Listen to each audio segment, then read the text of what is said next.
अच्छा चल बताओ, ईमानदारी से बताना, कल जो बताए कौन कौन लिखा घर में? हाथ सिर्फ खड़ा करो तो कि हाँ सर हम लिखे इसमें। आधा, आधा के तो बताए थे के तो एक तो चिपको आंदोलन बोले थे, एक ये दलित पैंथर्स, यही ना? इधर लड़का में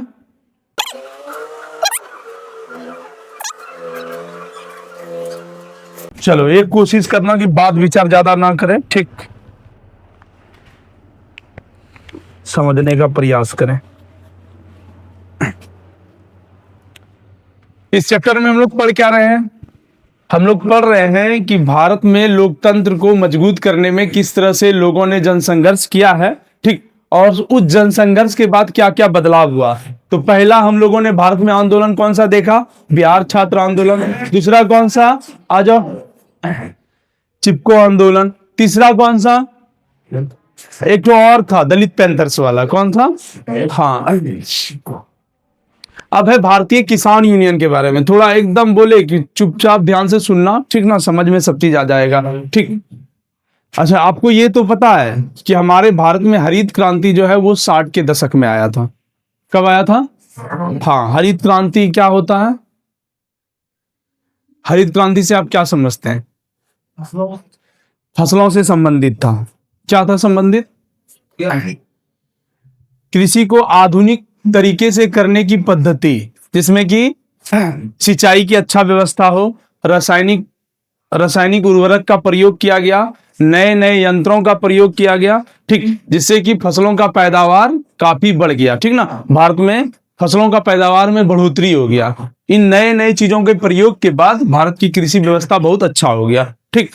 लेकिन कहता है कि हरित क्रांति के बाद भारत में फसलों का पैदावार तो बढ़ गया, ठीक, लेकिन हमारे यहाँ के किसानों को ऐसा लग रहा था कि अभी भी सरकार द्वारा जो एक न्यूनतम समर्थित मूल्य किसानों को एक मिलना चाहिए अनाजों का, वो नहीं मिल पा रहा है, ठीक। तो 1980 के दशक में महेंद्र सिंह टिकैत के नेतृत्व में, याद रखना, भारतीय किसान यूनियन का जो नेतृत्व किया था 1980 के दशक में, वो किसने किया था? महेंद्र सिंह टिकैत। क्या नाम था व्यक्ति का? हाँ, ठीक। तो किसानों की स्थिति में सुधार हो, किसानों को जो है, किसानों के द्वारा जो उत्पादित अनाज है उसका मूल्य सही मिल सके, इसको लेकर के सरकार के खिलाफ आंदोलन करता है, ठीक। और ये आंदोलन जो है पूरी तरह से अहिंसक था, यानी कहने का मतलब हिंसा नहीं करना है, सिर्फ आंदोलन में हम लोगों को प्रदर्शन करना है, ज्यादा से ज्यादा किसानों की भीड़ को जो है ना एकत्रित करना है, ठीक। और सरकार के समक्ष हम कई तरह के मांग रखेंगे। तो देखो इसका मांग क्या क्या था? पहला मांग था कि हमारे अनाजों का जो है मूल्य है वो एक्यूरेट इसका दाम मिलना चाहिए, यानी सरकार द्वारा अनाजों का दाम इस तरह से फिक्स कर दिया जाए जिससे कि अनाज किसानों को भी ऐसा ना लगे कि हमको लॉस लग रहा है, ठीक ना। तो एक तो पहला ये। दूसरा मांग था सिंचाई की व्यवस्था बड़ा अच्छा कर दिया जाए, ठीक, सिंचाई का प्रबंध सही से किया जाए, बिजली रेट जो है वो कम कर दिया जाए, क्योंकि अगर हम खेती कर रहे हैं, खेती के दरमियान पटवन कर रहे हैं और बिजली का बिल ही ज्यादा उठेगा तो हम किसान उतना भरपाई कहां से कर पाएंगे। तो बिजली रेट क्या होना चाहिए? कम होना चाहिए। और क्या मांग था? अन्य राज्यों में जब हम अपने उत्पादित वस्तुओं को बेचने के लिए जाते हैं, अपने अनाज को बेचने के लिए जाते हैं, तो हमसे जो है ना सीमाओं पर शुल्क काफी ज्यादा लिया जाता है, ठीक। अन्य राज्यों में जो है टैक्स ज्यादा लिया जाता है, तो वो कम किया जाए, ठीक। और बैंकों द्वारा जो किसानों को ऋण मिला था, ठीक, तो वो ऋण जो है, ऋण उसका जो ब्याज था वो हम लोगों का माफ कर दिया जाए, ठीक। तो ये सब मांग था किसानों का। और साथ ही हम किसानों को भी पेंशन मिलना चाहिए। क्या मिलना चाहिए? हाँ, उस पेंशन की जो है वो व्यवस्था किया जाए किसानों के लिए भी, ठीक। तो ये सारे मांग को लेकर भारत में आंदोलन होता है, ठीक। और इसका लगातार जो है ना, लगातार आंदोलन बढ़ चढ़कर लोग इसमें भाग लेते हैं, खास करके इसमें उत्तर प्रदेश, हरियाणा और पंजाब के किसान। कहाँ के? उत्तर प्रदेश, पंजाब और हरियाणा के किसान, क्योंकि हमारे भारत में सबसे अच्छा गेहूं का पैदावार, सबसे अच्छा गन्ना का पैदावार इन यही सब राज्यों में सबसे अच्छा होता है, ठीक ना। तो इसी को लेकर के उन लोगों का मांग था, ठीक। तो देखो कह रहा है कि आंदोलन इतना विकराल रूप ले लिया कि सरकार को अब सोचने के लिए मजबूर कर दिया। तभी बता रहा है कि महाराष्ट्र में भी क्या हुआ था ना, एक शेतकारी संगठन का गठन किया गया था। शेतकारी संगठन, ठीक, ये भी किसानों से ही संबंधित था। इन लोगों ने भी यही चीजों पर आवाज उठाया, ठीक। जो किसानों का अधिकार हो, जो किसानों के लिए जरूरतमंद चीज है, वो किसानों को मिलना चाहिए। तो आपको पूछेगा ये शेतकारी संगठन कहां पर, तो महाराष्ट्र में। कहां पर? महाराष्ट्र में, ठीक। तो देखो कहता है कि सरकार को अपनी मांग मनवाने के लिए भारतीय किसान यूनियन ने रैली, धरना प्रदर्शन, जेल भरो, कई तरह के इस तरह का अभियान चलाना शुरू कर दिया, ठीक। उसके बाद सरकार को मजबूर कर दिया कि किसानों के लिए कुछ अच्छा करना ही होगा, किसानों के कुछ नियम कानून में बदलाव लाना ही होगा। 1980 के दरमियान कहता है कि उत्तर प्रदेश के मेरठ नामक जगह पर, ठीक, जो बिजली बिल की बढ़ोतरी कर दिया गया था वो धीरे धीरे कम हुआ, ठीक। बिजली बिल को कम किया गया। तो शुरुआत बता रहा है कि उत्तर प्रदेश के मेरठ से हुआ, और फिर सरकार ने जो है ना एक न्यूनतम समर्थित मूल्य जो होना चाहिए, ठीक, अनाजों का, उसको भी लागू करने का प्रयास किया, ठीक। कहता है कि करीब 20,000 किसानों ने अपनी गतिविधि आर्थिक मसलों पर सरकार को घेरने का प्रयास किया था। तो इसको अच्छा है, अब संक्षिप्त में इसको अगर हम लोग लिखें, ठीक, इसका निष्कर्ष क्या निकलता है? निष्कर्ष सबसे पहले क्या बोलेंगे? भारत में हरित क्रांति के दरमियान, हरित क्रांति के बाद, ठीक, फसलों का पैदावार काफी अच्छा होने लगा था। पंजाब, हरियाणा और उत्तर प्रदेश जैसे जगह पर गन्ना से गेहूं, गन्ना, इन चीजों का उत्पादन काफी अच्छा हो रहा था, ठीक। लेकिन उत्पादन अच्छा होने के बावजूद भी किसानों को ऐसा लग रहा था कि हमारे अनाज का जो सही रेट है, जो सही मूल्य मिलना चाहिए, वो हमको नहीं मिल पा रहा है। ये किसको लग रहा था? किसानों को लग रहा था, ठीक। तो कुछ किसानों ने मिल करके अलग अलग राज्यों में, ठीक, अलग अलग पंचायतों में जाकर सभी किसानों को मिलाकर एक संगठन बनाया कि सरकार के समक्ष हम लोगों को अपना मांग रखना होगा, तभी कुछ हो पाएगा, ठीक। नहीं तो फिर ऐसे में कोई प्रोग्रेस नहीं होगा। सोचो, हम लोग पैदावार तो अच्छा कर रहे हैं, अनाज हमारे यहाँ काफी ज्यादा हो गया, लेकिन जब इसको मार्केट में बेचने के लिए जा रहे हैं तो इसका मूल्य सही हम लोगों को नहीं मिल पा रहा है, ठीक। तो ऐसे अगर हम लोग बैठे रहोगे ना तो कुछ होने वाला नहीं है। सरकार अपना मनमानी कर रहा है, क्योंकि सरकार को जो है ना कोई प्रभाव पड़ ही नहीं रहा है। तो इसीलिए हम लोगों को आंदोलन करना पड़ेगा, ठीक। तो ये आंदोलन बड़े स्तर पर होना चाहिए। तो बहुत सारे किसानों को एकत्रित करने का कोशिश किया गया। तो उत्तर प्रदेश, पंजाब, हरियाणा, बिहार, सब जगह के किसान ने मिलकर बड़े स्तर पर आंदोलन किया, जिसका नेतृत्व किसने किया? महेंद्र सिंह टिकैत। किसने किया? महेंद्र सिंह टिकैत, ठीक ना। और ये आंदोलन जो है ना दिल्ली से लेकर उत्तर प्रदेश तक सब जगह हो रहा था, ठीक। तो बोला कि इसके लिए, अगर इस आंदोलन को सफल बनाने के लिए अगर हम लोगों को जेल भी भरना पड़ेगा तो जेल भरेंगे, ठीक। लेकिन हाँ, पूरी तरह से अहिंसक, हम लोग गांधीवादी विचार पर चलकर ये आंदोलन करेंगे, ठीक। ऐसा नहीं कि मारपीट करना है, किसी के साथ दंगा करना है, ये हम लोग बिल्कुल नहीं करेंगे, ठीक। तो सरकार के समक्ष अब बोला गया, सरकार के समक्ष हमारा मांग क्या रहेगा? तो सरकार के समक्ष सबसे पहला मांग हमारा क्या रहेगा कि हमारे जो अनाज है उसका एक मूल्य हमको निश्चित फिक्स कर दिया जाए, ठीक, और वो मिलना चाहिए जो हमारे लिए उचित हो। नहीं, दूसरा क्या? बिजली व्यवस्था हर जगह पर अच्छा किया जाए ताकि हमारा सिंचाई सही से हो, और बिजली का रेट जो है ना, जो यूनिट के हिसाब से आप बिजली बिल लेते हैं, वो किसानों के लिए कम करना होगा। वो किसानों के लिए बैंक से हम किसानों को कर्ज मिल जाए जिसका इंटरेस्ट भी काफी कम लगे, ठीक। और अगर फसलों का पैदावार सही नहीं हो तो हमारा ब्याज दर माफ किया जाए, हमारा ब्याज दर माफ कर दिया जाए। तो और क्या मांग था? अन्य राज्यों में अगर हम अपने फसलों को बेचने के लिए जाते हैं तो जगह जगह पर टैक्स वसूला जाता है, ठीक। तो उससे हम लोगों को काफी लॉस होता है। तो ये चीज ना हो, हम व्यापारियों के साथ इस तरह उचित जो हो उतना सा ले, ज्यादा से ज्यादा टैक्स हम लोगों से नहीं वसूला जाए। तो ये सब मांग था, और साथ ही हम किसानों के लिए भी पेंशन योजना होना चाहिए।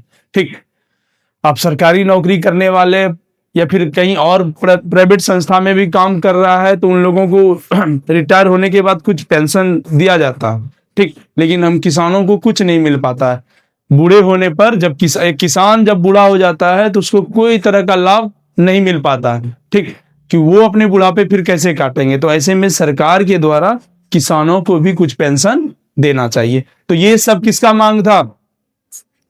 ठीक, सरकार ऐसे सुनता नहीं है, इसीलिए आंदोलन कर रहा था। सरकार को किसानों से बात करना पड़ा।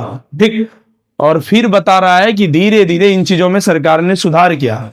आज आप देखते हैं, चाहे वो बिजली व्यवस्था हो, ये जगह जगह पर अच्छा कर दिया गया। ठीक, किसानों के लिए ना कई ये बड़े बड़े राज्यों में जहां पर ज्यादा से ज्यादा खेती गृहस्थी अच्छा से हो रहा है, वहां पर ये बैंक लोगों को कर्ज भी देता है सस्ता रेट पर। ठीक, तो सरकार आज बहुत सारा सुविधा किसानों को दिया।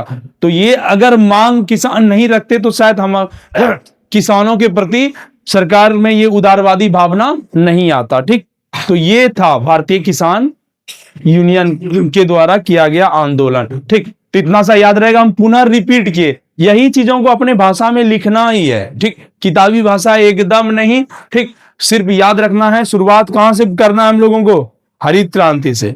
ठीक, पैदावार बढ़ा, 80 के दशक में आंदोलन होता है, किसके नेतृत्व में? हाँ, तो ये सब चीजों को याद रखे। अब देखो हम क्या बोलते हैं बार बार, इतना सा सुनी, ठीक ना, सुन लिया पूरा अच्छा से, उसके बाद घर में जाके सोचना है कि नहीं एक बार अपने से लिखते हैं। ठीक, 2 नंबर का पूछ देता है, इसमें से कोनो एक तो क्वेश्चन पूछ दे कि देखो दीर्घ उत्तरीय में अगर इस तरह का क्वेश्चन आएगा ना तो क्या पूछेगा? लोकतंत्र को मजबूत करने में भारतीय जनसंघर्ष का क्या योगदान रहा, इसका वर्णन कीजिए। अगर बोल दिया वर्णन कीजिए तो ये दीर्घ उत्तरीय का क्वेश्चन रहेगा। दीर्घ उत्तरीय क्वेश्चन में कम से कम तुमको 3-4 ठो के बारे में लिखना है, छोटा छोटा, एक तो इसके बारे में, एक थोड़ा सा इसके बारे में, थोड़ा सा इसके बारे में, कम से कम 4-5 ठो के बारे में नहीं लिखोगे तो कैसे मिलेगा नंबर? और ये सब के बारे में लिख सकते हो कि नहीं? बहुत भारी नहीं है, साइंस की तरह तुमको रटने की जरूरत इसमें नहीं पड़ेगा, इसमें तो समझने का जरूरत है। ठीक ना? तो सोचो, थोड़ा सा जगो। अब अगला क्या है? ताड़ी विरोधी आंदोलन। कौन सा? हाँ देखो, ताड़ी का विरोध हुआ। ताड़ी एक तरह से क्या? मदिरा, हाँ, नशीली पेय पदार्थ, इसको पीने के बाद दूसरे दुनिया में चला जाता है क्या? लेकिन कहता है कि सुबह सुबह अगर पिया जाए सूर्य उगने के पहले तक, तो ये जो है ना नीरा का काम करता है ना, नीरा के समान में इसको माना जाता है कि एक समझो एक तरह से ये आयुर्वेदिक दवाई ही हो जाता है, फायदा करता है। तब तुम लोग खोजने जाओ कि ताजा ताजा कहाँ मिलेगा। ठीक है, आपके गांव घर में निकाला जाता है कि निकलता है रे? तो इसमें जानते हो नशा ज्यादा हो इसीलिए इसमें क्या किया जाता है? दवाई मिलाया जाता है ना, और उस दवाई के ही वजह से जो है ना लोगों को नशा चढ़ जाता है। ठीक, तो वही नुकसानदेह होता है। लेकिन जब आप गाछ से ताजा वो निकाला जाता है उस समय तक ये बहुत फायदेमंद होते हैं। ठीक ना, एक जूस के समान ही होता है। ठीक, तो यानी कहने का मतलब जो फल का जूस तुम पीते हो ना, अनार का, नारंगी का, मौसमी का, उससे ज्यादा फायदा करेगा क्या? तो चलो हम लोग देखते हैं एक नया ताड़ी विरोधी आंदोलन। चलो, कहता है इसका शुरुआत जो हुआ था वो आंध्र प्रदेश में। कहा? आंध्र प्रदेश में ताड़ी का विरोध किया जाता है। वो क्यों किया जाता है, इससे क्या कारण थे, ये सब चीजों को अभी हम लोग जानेंगे। कहता है 1990 के दशक में, सुनना, 1990 के दशक में महिलाओं के लिए प्रौढ़ साक्षरता अभियान चलाया गया था। क्या चलाया गया था? 1990 के दशक में महिलाओं के लिए प्रौढ़ साक्षरता अभियान चलाया गया था सरकार के द्वारा। ये क्या होता है? हमारे यहां आज से 10-15 साल पहले, उसके पूर्व तक महिलाओं को पढ़ाया लिखाया, यानी बेटियों को ज्यादा पढ़ाया लिखाया नहीं जाता था। इस वजह से बेटियां कम पढ़ी लिखी होती थी। ठीक, तो जगह जगह देखा गया कि पुरुष तो थोड़ा बहुत कुछ जानते भी थे, लेकिन महिलाएं पढ़ी लिखी बिल्कुल नहीं होती थी। तो सरकार ने एक अभियान चलाया कि घर घर जो है ना, महिलाओं को भी पढ़ाया जाए। शाम के समय कम से कम, या सुबह भी 10 बजे के बाद भी, उन लोग जब जहां के लोगों को जैसा समय मिलेगा वो समय निकाल करके उन लोगों को एक विद्यालय में बुलाया जाए, ठीक, 1 घंटा के लिए, और उन लोगों को पढ़ाया जाए।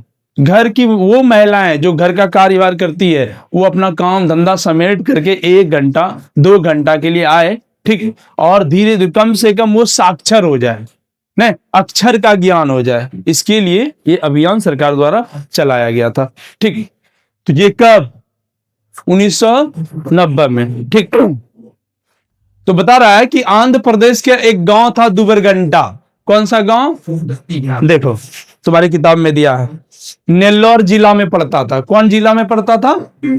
आंध्र प्रदेश के नेल्लोर जिले के दुबरगंटा गांव का नाम था। ठीक, उसके इर्द गिर्द के कई जगह की महिलाएं, ठीक, सामूहिक रूप से एक जगह आती थी। किस लिए? पढ़ने के लिए। किस लिए? ठीक, लेकिन जब वो लोग पढ़ने आती थी तो पढ़ाई के ही दरमियान आपस में जो वाद विचार होता था, तो करीब करीब एक जैसा समस्या सबके घर का था। ठीक, वो समस्या क्या था? वो अपने घर के पुरुषों से परेशान थी।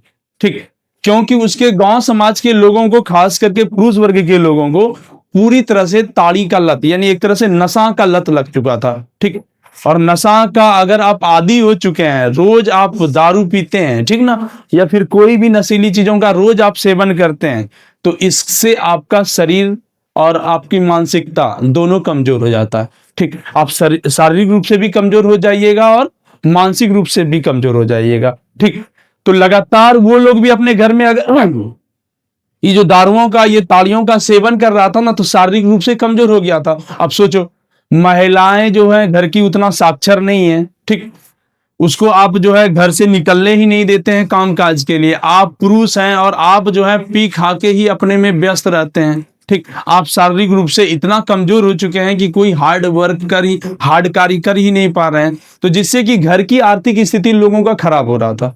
नहीं, अब घर में 4-5 बाल बच्चा है, उसको पढ़ाना लिखाना है। ठीक, और जो हमारे घर के जो पुरुष वर्ग हैं वो कमा तो रहा है, ठीक, कमा के जो ला रहा है वो ऐसे पीने खाने में ही बर्बाद कर रहा है। ठीक, या तो फिर बीमार पड़ गया है तो उसके दवाई दारू में ही खत्म हो रहा है पैसा।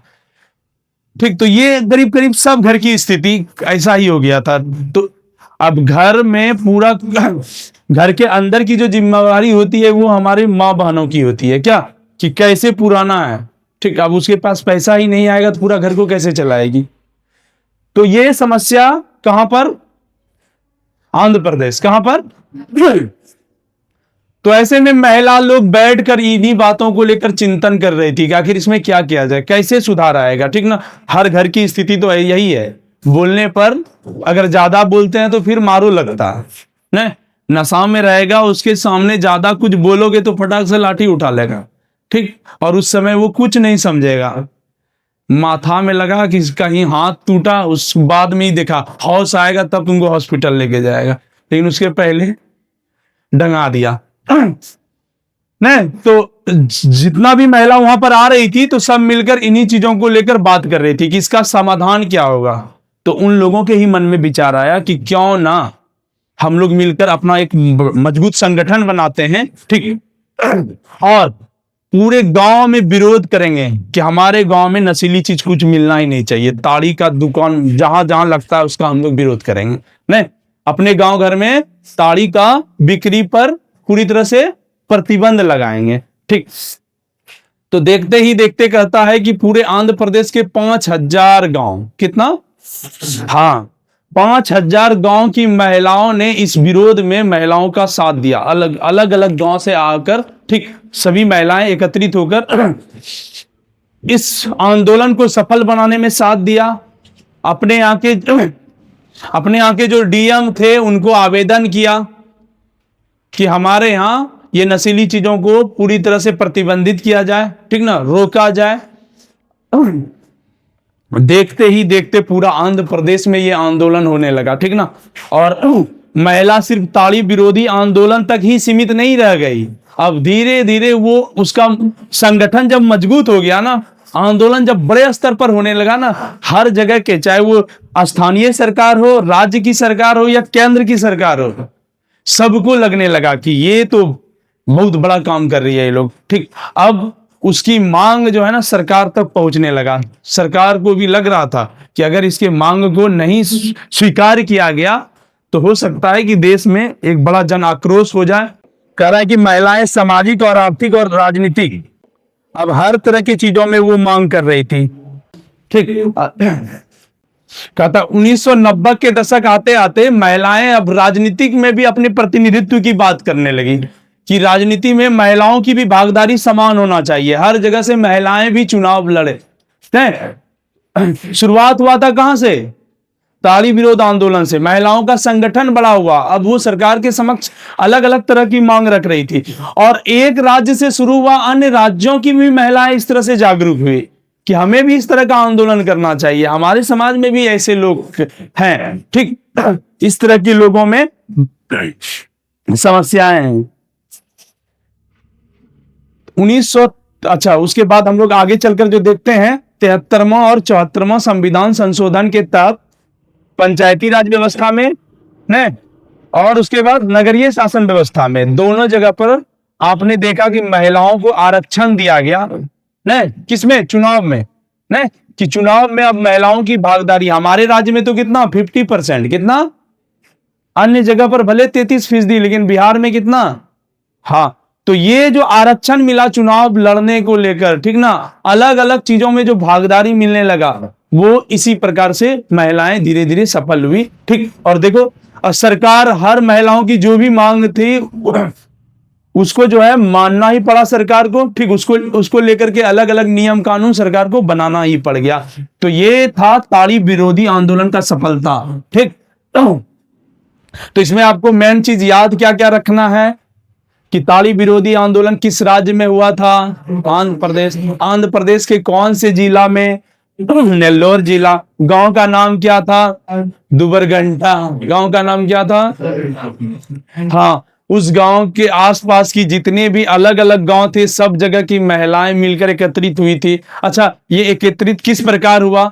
तो उसी समय सरकार के द्वारा एक प्रौढ़ साक्षरता अभियान चलाया जा रहा था, जिसमें कि सभी गांव की महिलाएं बैठकर पढ़ाई करने के लिए आती थी, और यहीं से उन लोगों के मन में विचार आया न कि हम लोग जो है हमारे गांव में जो ये ताड़ी को लेकर जो प्रचलन है उसको कैसे खत्म करेंगे, ठीक। तो इस तरह से उसको सफलता मिला, और आने वाले समय में ये सिर्फ एक क्षेत्र का ही आंदोलन नहीं रह गया, पूरे भारत में इस प्रकार का आंदोलन होना शुरू हो गया, ठीक। और महिलाओं को अलग अलग चीजों में अधिकार दिया गया, ठीक। तो बताइए, जब जब लोकतांत्रिक देशों में आंदोलन होता है जनताओं को लेकर, तो कुछ ना कुछ नए निष्कर्ष पर सरकार पहुंचता है और कुछ अच्छा चीज होता है, क्या नए बदलाव। सोच लो, अगर महिलाओं द्वारा इस तरह के आंदोलन, ये एक आंदोलन नहीं, ऐसे कई आंदोलन महिलाओं ने किया होगा, ठीक ना, लेकिन अगर इस तरह के आंदोलन में महिलाएं भाग नहीं लेती, अपने समस्याओं का उजागर नहीं करती, तो क्या समाज में आज उसको बराबर का अधिकार मिल पाता? नहीं मिल पाता। तो यही आपको बताया जा रहा है कि एक लोकतांत्रिक देश में, चाहे वो छोटे जाति के लोग हो, चाहे वो महिला हो, किसी भी प्रकार के भेदभाव को लेकर जब तक आप बड़े स्तर पर आंदोलन नहीं कीजिएगा, ठीक, सरकार तब जो है ना, तब तक उतना ध्यान से उसको ना तो देखता है, ना तो उसके ऊपर कोई काम करता, ठीक। चलो, तो याद रहेगा ना, इसको भी लिखने का प्रयास करोगे कि नहीं? एकदम थोड़ा सा जो है ना, ठंडी के दिन में ये नहीं कि हाथ को खाली जो है ना पफ्ते में रखे, उसको निकालना है। अब ये तो अब है समय, और ये सब चीजों को बार बार हम बोल रहे हैं कि ये जो सोचोगे बाद में पढ़ लेंगे, नहीं कर, अब ये कर करके इसको खत्म कर देंगे। इतना अच्छा से ये दिमाग में एडजस्ट हो जाए कि कभी लिखने के लिए बोल दे तो इसके बारे में कुछ लिख दें, क्या उतना सा एकदम सोच के रखो, कितना सा हम लोगों को करना है। अगला क्या है? नर्मदा बचाओ आंदोलन क्या है?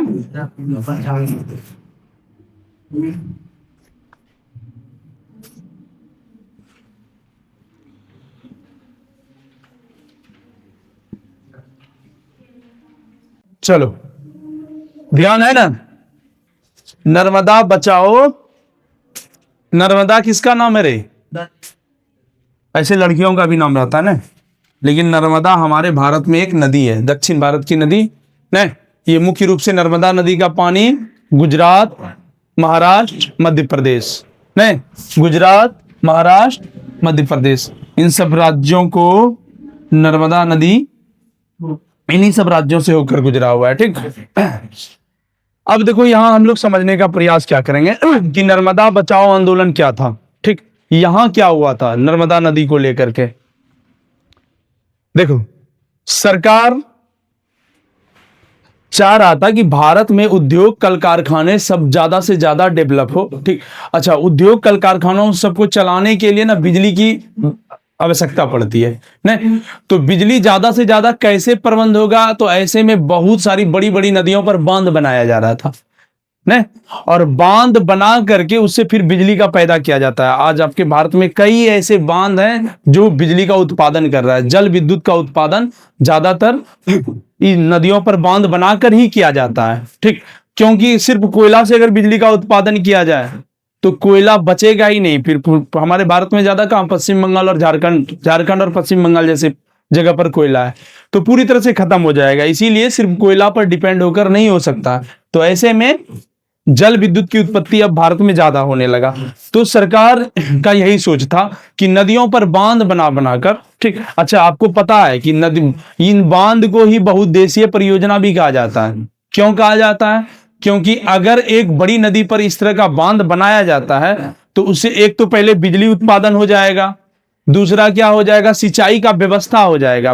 उन बांधों की पानी अलग अलग जगह पर नहर के माध्यम से लेके जा सकते हैं। ठीक, तो जहां भी पानी नहीं है उन जगह पर पहुंचा करके वहां भी अच्छा खेती किया जा सकता है। तो दूसरा फायदा ये हुआ, कृषि बढ़ेगा। तीसरा, उस बांध में मत्स्य पालन कर सकते हैं, मछली का पालन कर सकते हैं कि नहीं बड़े स्तर पर, तो 3 फायदा हो गया। चौथा, इर्द गिर्द का जो जहां पर वो बांध बनेगा अगल बगल पूरी तरह से हरियाली हो जाएगा। ठीक, वृक्ष एक से एक लग जाएंगे, तो यानी पर्यावरण पूरी तरह से सुरक्षित हो जाएगा, ये भी फायदा होगा। 5वां, पर्यटन स्थल बन जाएगा, लोग देखने के लिए जाएंगे, भीड़ लगने लगेगा। देखो ना अपना बांका डैम, थोड़ा सा खाली उसका सौंदर्यीकरण कर दिया गया, बना दिया गया सारा व्यवस्था। अभी रोज जो है ना करीब 300-400 आदमी पहुंच ही जाता होगा अगर दिन भर से जोड़ोगे शाम तक।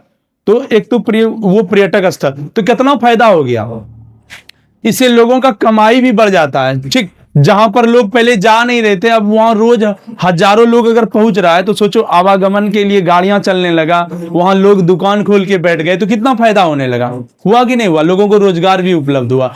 इसीलिए बोला गया इसको बहुउद्देशीय परियोजना, यानी अगर आप ऐसे बांध बनाते हैं तो बहुत सारा कार्य वहां से हो सकता है, सर बहुत सारे फायदे हो सकते हैं। तो इसी उद्देश्य से हमारे यहाँ हमारी सरकार उस समय बांध बनाने का हर नदियों पर प्रयास कर रहा था ताकि उससे ज्यादा से ज्यादा फायदा ले सके। ठीक, उसी प्रकार नर्मदा नदी पर भी बांध बनाने का सरकार ने फैसला लिया। ठीक, ये 1980 के दशक की ही बात कर रहा है। 1980 के दशक में गुजरात, महाराष्ट्र और मध्य प्रदेश से होकर जाने वाली नदी नर्मदा नदी पर बांध बनाने का सरकार का फैसला था, जिसमें से बोला गया कि करीब 30 बड़े बांध, 135 मंझले बांध और 300 करीब छोटे बांध। कितना बड़ा बांध के ठो 30 ठो, और मंझले टाइप का कितना, और छोटका बांध कितना, इतना सब बांध बनाया जाएगा। ठीक, इतना सब क्या किया जाएगा।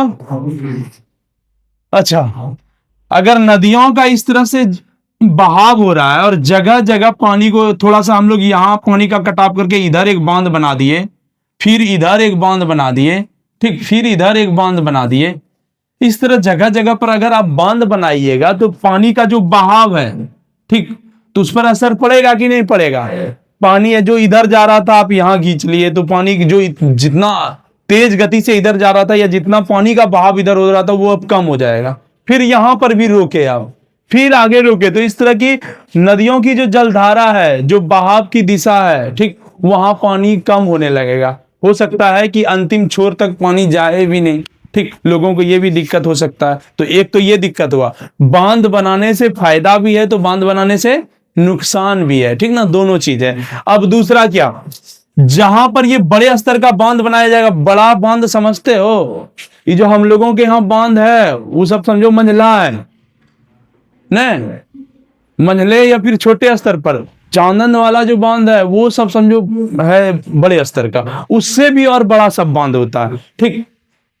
अब उस तरह का बांध अगर जगह जगह पर बनाया जाएगा तो सोचो पहले कितना बड़ा भूभाग रहेगा, जहां लोग खेती बाड़ी कर रहे होंगे सब खाली करवा देगा, करवाएगा कि नहीं। जहां इर्द गिर्द लोग का बसाव होगा, लोग रहते होंगे, उसको भी बोलेगा कि यहां से जगह खाली करो, यहां पर बांध बनेगा, ठीक। तो सोचो, वो सरकार को तो अपने फायदे के लिए सरकार बांध बनवा दिया, लोगों के लिए, कुछ लोगों के फायदे के लिए बनवा भी दिया, लेकिन वहां पर रहने वाले लोगों पर क्या असर पड़ेगा। एक तो पहले आप उस जगह को खाली करवा दिए, लोगों का 10 बीघा 15 बीघा 10 कट्ठा जमीन रहेगा वो सब छोड़ के जाना पड़ेगा, ठीक। दूसरी बात, अगर ये बांध बन जाता है ना तो अगल बगल के जो गांव होते हैं ना उसके ऊपर भी खतरा मंडराते रहता। 1995 में चानन नदी का बांध टूट गया था तो इसके इर्द गिर्द का जो भी गांव था सब तबाह हो गया था। इसका जहां जहां पानी का बहाव हो रहा था तीव्र गति से, वो सभी पूरा अपना बांका भी भस गया था, ठीक। तो बांका के इर्द गिर्द जितने भी यानी चानन नदी के आसपास का गांव था सब तबाह हो गया था। तो बांध टूटने से गांव, जन धन सब तरह की चीजों का नुकसान होता है, ठीक ना। तो लोगों को यही डर था कि अगर इतने इतने बांध बनेंगे तो नर्मदा नदी का एक जो बहाव है वो भी खत्म हो जाएगा, ठीक। और सबसे बड़ी बात, हम लोग जो अगल बगल के लोग हैं जहां रह रहे हैं उसके लिए सरकार ना तो पुनर्वास का कोई योजना चला रहा है, हम लोगों को जमीन जगह भी फिर उपलब्ध नहीं करवा रहा है, ठीक। और दूसरी बात, ये बांध बनेंगे तो हमारे अगल बगल के लोगों को काफी खतरा रहेगा, इसलिए इतना बांध नहीं बनना चाहिए, इतना बांध नहीं बनना चाहिए। इसीलिए इन आसपास के लोगों ने मिलकर के आंदोलन चलाया कि बांध को बनने से क्या करेंगे, रोकेंगे, बांध को बनने से रोकेंगे, बांध बनने नहीं देंगे, ठीक। अच्छा, नर्मदा बचाओ आंदोलन का जो नेता था, नेतृत्व करता था, वो कौन था? मेघा पाटिकर। कौन थे? हाँ, उसी के नेतृत्व में हुआ था।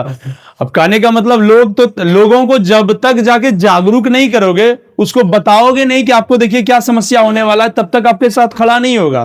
तो लोगों को जाकर जागरूक करना, फिर बड़े स्तर पर संगठन को बनाना, ठीक, और फिर सरकार के समक्ष मांग रखना, ठीक, कि इन बांधों को रोका जाए, ठीक। एक तो पहले बांधों की संख्या को कम किया जाए, ठीक, उसके बाद जहां आप बांध बनाते भी हैं, ठीक ना, हम बोल रहे हैं कि इतना बांध नहीं बनाइए, लेकिन फिर भी बनाइए, लेकिन जहां पर आप बांध बना रहे हैं उन लोगों की समस्याओं को भी देखना पड़ेगा। वो जो जगह खाली करेगा उन सब लोगों को कहीं ना कहीं पुनः आप जमीन जगह उपलब्ध कराइए, नहीं उनका फिर क्या दुर्दशा होगा ये तो आप देखेंगे नहीं, तो ये पहले आपको करना पड़ेगा, ठीक। और जो भी बांध बन रहा है वो पूरे मजबूती के साथ बनना चाहिए, ठीक ना। अगर गांव के अगल बगल के लोगों को किसी तरह की समस्या आ भी जाए तो उस समय उसका आप भरपाई कीजिएगा, नहीं अगर किसी तरह का क्षति हो भी गया तो सरकार को इसका क्या करना होगा, भरपाई करना होगा, ठीक। तो इस तरह से सरकार के समक्ष मांग रखा गया। तो सरकार जो है ना, आने वाले समय में बांधों की संख्या को भी कम किया, ठीक, मजबूती से बनाया, और उसके बाद लोगों को धीरे धीरे पुनर्वास योजना के तहत धीरे धीरे लोगों को अलग जगह पर जमीन भी उपलब्ध कराया गया, ठीक ना, या फिर उसको मुआवजा भी दिया गया। जमीन नहीं तो फिर मुआवजा, यानी कुछ पैसा दीजिए जिससे कि हम दूसरे जगह खरीद सके, ठीक ना। तो देखो ये बता रहा है कि 2003 के बाद नर्मदा बचाओ आंदोलन के ही वजह से, ठीक, राष्ट्रीय पुनर्वास नीति की घोषणा की गई, ठीक ना। राष्ट्रीय पुनर्वास नीति ये सरकार ने बनाया, ये कब? 2003 में। कब बनाया? 2000। तो ये किसके वजह से? अगर इन लोगों के द्वारा आंदोलन नहीं होता बड़े स्तर पर तो सरकार इसके बारे में सोचता तक नहीं। सरकार तो बैठे बैठे जो फैसला ले रहा था उसको लग रहा था बिल्कुल सही हो रहा। ठीक, तो जब तक समस्याओं का उजागर नहीं होगा, आप सरकार तक अपनी आवाज को नहीं पहुंचाइएगा, तब तक कोई बदलाव होने वाला नहीं है। ठीक ना, तो ये था नर्मदा बचाओ आंदोलन। ठीक, याद रखना इसका नेता कौन था, मेघा पाटिकर। ये 1980 के दशक में नर्मदा नदी पर बनाए गए कुछ बांधों पर प्रतिबंध था। तो आपको यहां पर मोटा मोटी याद क्या क्या रखना है, नर्मदा नदी किन किन राज्यों से होकर, गुजरात, महाराष्ट्र, मध्य प्रदेश। हाँ, करीब कितना बांध बनाने का फैसला लिया गया था, तो क्या बोलेंगे, बड़े बांध कितने, हाँ मंझले टाइप के, छोटे टाइप के, 300 लगभग बांध बनाने का सरकार का योजना था। तो इससे लोगों को क्या क्या परेशानी होता ये भी आप जान रहे हैं ने। एक तो लोगों का जमीन चला जाता ने, बांध बनने पर लोगों का अगल बगल को खतरा भी था कि टूटने पर तबाह हो जाएंगे। ठीक, तो इन सब चीजों को लेकर लोग मांग किया, ठीक, कि नदियों पर इस तरह का बांध, इतना ज्यादा बांध नहीं होना चाहिए। ठीक, देखो कहता अगर इस तरह के बांध बनते तो करीब 245 गांव तबाह हो जाता। कितना, सोचो 245 गांव की स्थिति खराब हो जाती। तो इन लोगों को जो है दिक्कत होता, तो इसी को लेकर इन लोगों ने मांग किया। तो यही सब चीजों को याद रखोगे तो नर्मदा बचाओ आंदोलन के बारे में आप लिख पाएंगे। ठीक, तो क्या ज्यादा रटने का जरूरत है, सिर्फ अगर समझ रहे हो आंख कान खोल करके तो जरूर है कि लिख लोगे।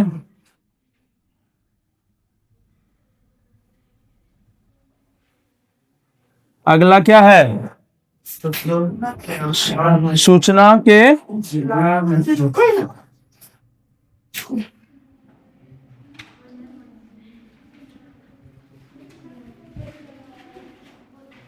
सूचना के अधिकार का आंदोलन।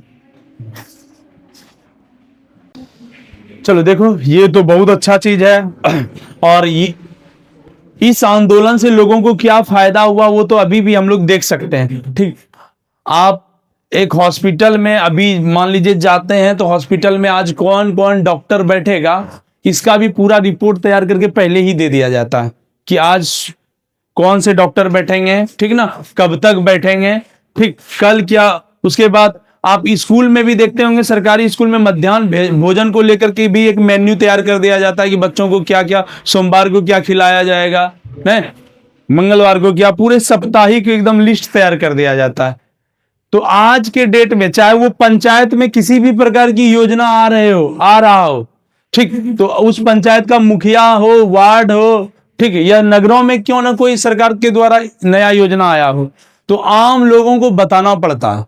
ठीक, लेकिन पहले के समय में क्या था, बता रहा है कि पहले के समय में सरकार द्वारा जो भी नीति कार्यक्रम तय किया जाता था, कुछ लोगों तक उतना अच्छा से पहुंच ही नहीं पाता था, लोग उससे परिचित ही नहीं हो पाते थे। ठीक, तो इसीलिए बता रहा है कि आने वाले समय में क्या हुआ कि लोगों ने ये मांग किया कि हम लोगों को किसी भी प्रकार की सूचना का अधिकार होना चाहिए, नहीं मिलना चाहिए, सरकार का कोई भी योजना है वो हम अच्छा से जान पाए। ठीक, अब ये पहुंचाएगा कौन, जो हमारे मध्यस्थता का काम कर रहा है, जिसको हम निर्वाचित करके, जिसको चुनाव के माध्यम से जिताए हैं, ठीक, वो इन योजनाओं को हमको पहुंचाने का काम करेगा, वो हमको बताने का काम करेगा। ठीक, तो देखो आज मीडिया सब क्या कर रहा है, सूचना को ही तो आपको बता रहा है, टीवी के माध्यम से, आप मोबाइल के माध्यम से देखते हैं, पेपर के माध्यम से हर एक खबर आपके तक पहुंचाया जाता है। ठीक, पहुंचाया जाता है कि नहीं पहुंचाया जाता है। तो ये है सूचना का अधिकार। तो एक समय इन चीजों को छिपाया जाता था, लोगों तक नहीं पहुंच पाता था सही से, लेकिन आज के डेट में ऐसा नहीं हो रहा है। चलो, कहता है सूचना के अधिकार को लेकर शुरुआत, यानी आंदोलन का शुरुआत कहां से हुआ था, तो ये राजस्थान से हुआ था। कहां से हुआ था, याद रखना, सूचना के अधिकार के आंदोलन किस राज्य से प्रारंभ हुआ था, राजस्थान। राजस्थान का एक गांव था, नाम था भीम तहसील। क्या नाम था गांव का, हाँ, ठीक। अब कहता है कि भीम तहसील गांव में कुछ लोग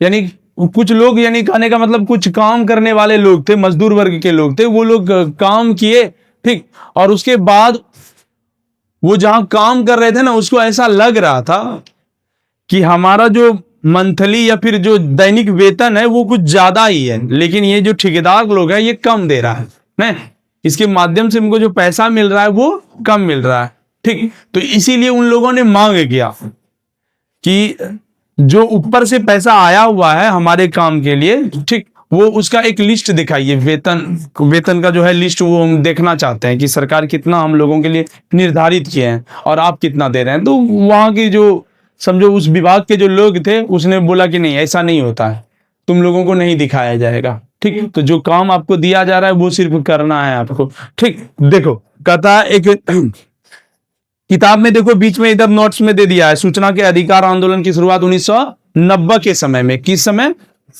हाँ, कहता है राजस्थान के एक अति पिछड़ा क्षेत्र था, यानी कहने का मतलब ग्रामीण क्षेत्र ही था, लेकिन बता रहा है कि गरीब वर्ग के लोग रहते थे। ठीक, वहीं का है, भीम तहसील नामक एक क्षेत्र था वहीं पर। इसके अंतर्गत क्या हुआ था, ग्रामीण में प्रशासन ने अपने वेतन और भुगतान के बिल उपलब्ध कराने की को कहा। देखो, ग्रामीणों ने कहा कि आप जो काम हमको दे रहे हैं, जो काम हम कर रहे हैं, उसका बिल और भुगतान जो उसका हमको लिस्ट देखना है।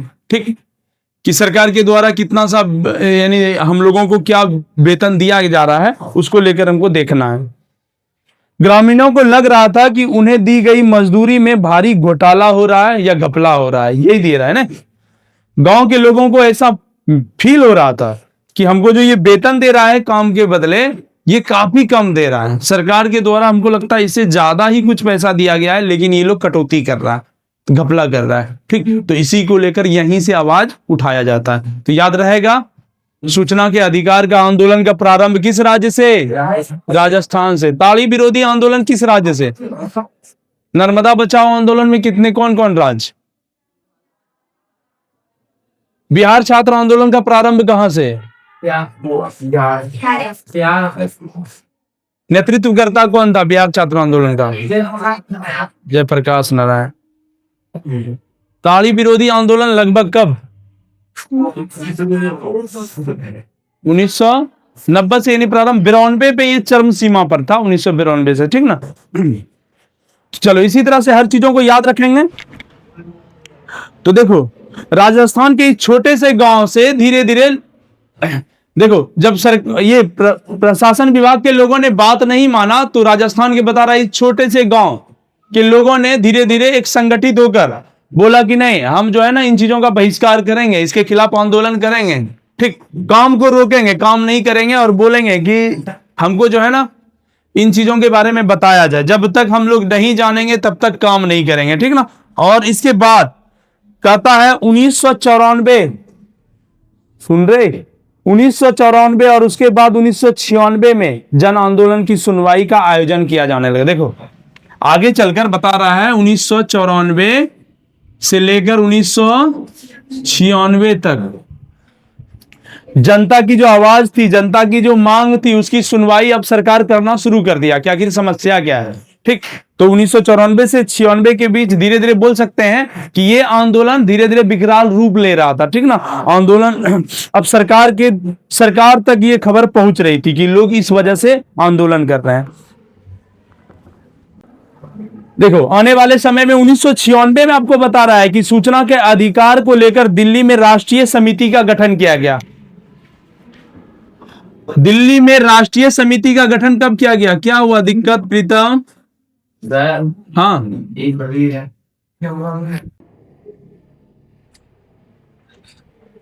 सूचना के अधिकार को लेकर 1996 में राष्ट्रीय समिति का गठन किया गया। 1996 में ही कौन सा राष्ट्रीय समिति? किसको लेकर के? सूचना के अधिकार को लेकर। किसको लेकर के? हाँ, यानी कहने का मतलब एक समिति ही बना दिया, सूचना के अधिकार को लेकर एक समिति का गठन किया दिल्ली में। ठीक, कि अब इस पर किस तरह से कानून बनना चाहिए, क्या इसमें बदलाव होना चाहिए। अब इस समिति का काम ही था कि इस पर विचार कीजिए। नहीं, कब? 1996 में। ठीक, और सोचो, फिर बता रहा है कि 2002 में सूचना की स्वतंत्रता नामक एक विधेयक पारित हुआ। 2002 में एक विधेयक, यानी ये समिति ने मिलकर के तैयार किया सूचना के अधिकार को लेकर कैसा कानून व्यवस्था बनना चाहिए। और ये विधेयक, यानी विधेयक क्या, एक तरह से एक कानून ही, ठीक, ये 2002 में पारित किया गया, विधेयक को 2002 में पारित किया गया। लेकिन ये विधेयक पारित तो किया गया, लेकिन इस पर अमल नहीं किया गया, क्योंकि इसमें बहुत सारी त्रुटियां थी, बहुत सारी अभी भी लगा कि नहीं इसमें सुधार होना बाकी है।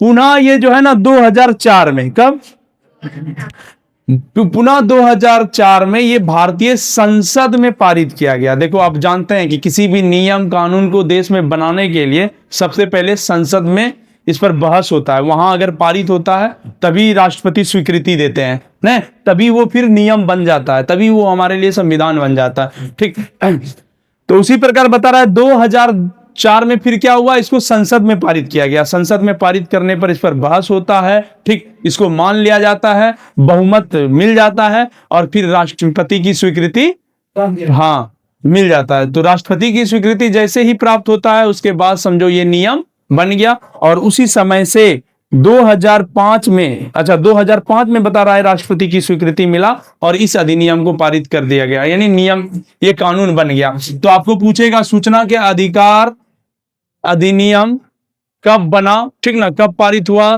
ठीक, यानी लागू कब से हुआ, तो 2005 में। कब से? हाँ, ये याद रखना, 2005 सूचना के अधिकार अधिनियम कानून भारत में, यानी कहने का मतलब अब क्या हुआ, 2005 में ही ये कानून बन गया कि चाहे वो सरकारी विभाग की कोई कंपनियां हो, चाहे वो कोई भी विभाग हो, चाहे वो प्राइवेट ही क्यों ना हो, चाहे वो कोई भी संस्था हो, अपने यहाँ काम कर रहे सभी व्यक्तियों को एक एक चीजों की जानकारी होने चाहिए। अगर कोई आम आदमी पहुंचता है आपके पास और आपको पूछता है कि आपके यहाँ अगर हम काम कर रहे हैं तो हमारा वेतन क्या रहेगा, ठीक, हमको छुट्टी कितना मिलेगा, तो ये सब बताना पड़ेगा। और उस समय आपको जो आपने निर्धारित किया है, आपका जो समय है, जैसे आप जो वेतन देते हैं उस पर आपको काम करना होगा, उसी तरीके से चलना होगा, ठीक। ये है सूचना का अधिकार, ठीक। तो आज हम लोग बोल सकते हैं कि अगर लोग बताओ, अगर राजस्थान के लोग इस तरह आंदोलन नहीं करते और ये धीरे धीरे जो है बड़े स्तर पर आंदोलन नहीं होता, तो क्या इस तरह का अधिकार हम लोगों को मिल पाता? नहीं मिल पाता। आज अपने वार्ड रहे, मुखिया रहे या चेयरमैन रहे या आपके डीएम रहे, आप आम जनता को यह अधिकार है कि आप उसके समक्ष जा करके, ठीक, अपने विचारों को रख सकते हैं, ठीक ना, आपकी जो भी समस्या है उसको बता सकते हैं, ठीक, वो सुनेगा। तो ये सब पावर एक तरह से लोगों को मिल पाया।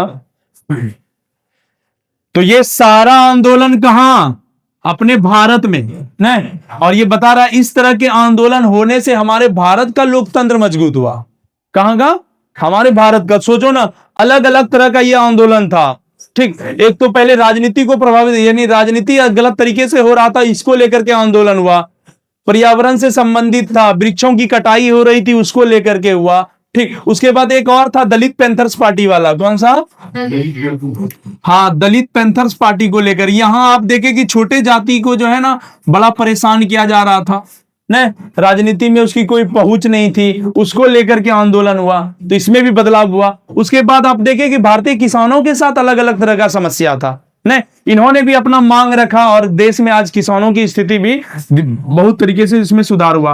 अच्छा, नशा को लेकर ताड़ी विरोधी आंदोलन, यहाँ महिलाओं को समझो एक अलग तरह का यहाँ आंदोलन करने का मौका मिला, ठीक। नर्मदा बचाओ लो आंदोलन, तो ये भी एक तरह से बोल सकते हैं कि ये भी पर्यावरण संरक्षण संबंधित आंदोलन था, यहाँ नदियों को बचाया जा रहा था, ठीक।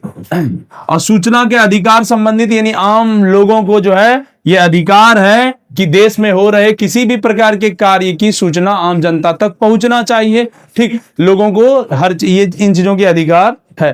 तो ये कब पारित हुआ? 2000। किस राज्य से शुरू हुआ? कौन सा गांव? भीम तहसील। कौन सा गांव? कब? 1990 के दशक से शुरू हुआ था, ठीक। तो आज हमने भारत के अंतर्गत हो रहे जनसंघर्ष आंदोलन को खत्म कर दिया। अब जो है ना कुछ कह रहा है कि ऐसा आंदोलन सिर्फ हमारे भारत में ही नहीं, भारत के बाहर भी हुआ है, तो कुछ पड़ोसी देशों के भी आंदोलन को हम लोग पढ़ेंगे। तो चलो दूसरे ही दिन उसमें जो है बोलीविया है, नेपाल है, बांग्लादेश है, श्रीलंका है, ठीक। तो कल इसको खत्म करना है, ठीक।